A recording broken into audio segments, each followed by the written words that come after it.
I know 18 others would be here with us today if God would have been stopped at the level of the military. As a father mourns his son, a Maine veteran says the Army failed in their duty. This could have been prevented by civilians, by the military, by everybody involved. Jerry Dewitt runs the Lewiston Auburn branch of the Maine Military and Community Network. He says Army leadership not only failed to support Card after his family reported concerns, but failed again to follow up after his hospital stay and ignored the alarms raised by a friend and fellow reservist. We drop the ball every day on people in Maine who have mental health issues. Leroy Walker lost his son Joseph during the mass shootings. He died a hero, trying to save people that night at Chemenge's. You think it's going to get easier. It doesn't get easier. It just makes your heart break over and over. In the wake of this report, victims' families have more unanswered questions. The report says Card was committed to a New York hospital voluntarily and discharged under questionable circumstances.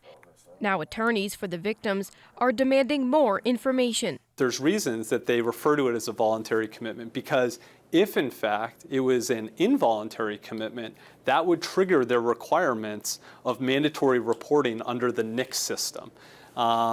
We think all the information that we have at this point suggests that this was not a voluntary decision on Robert Card's behalf to go for treatment.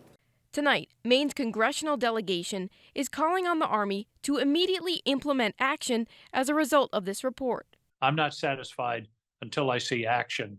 So far, we've had a lot of studies, but I want to see changes made that will prevent a tragedy like this from happening in the future. Senator Susan Collins tells us more could have been done to trigger Maine's yellow flag law and remove the gunman's weapons before the mass shooting.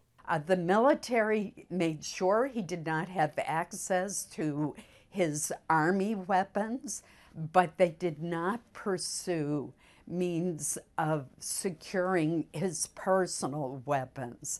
The Army's two reports suggest to me that they should have triggered the law as well. Collins and Senator Angus King are pledging to create legislation that would make sure the military can use crisis intervention programs in various states, like being able to use New York's SAFE Act to remove Card's firearms when he was in the hospital last summer. We can say if there are rules and a process available in a particular state, then the Army will have the right to interface with that process in order to protect the individual as well as the public.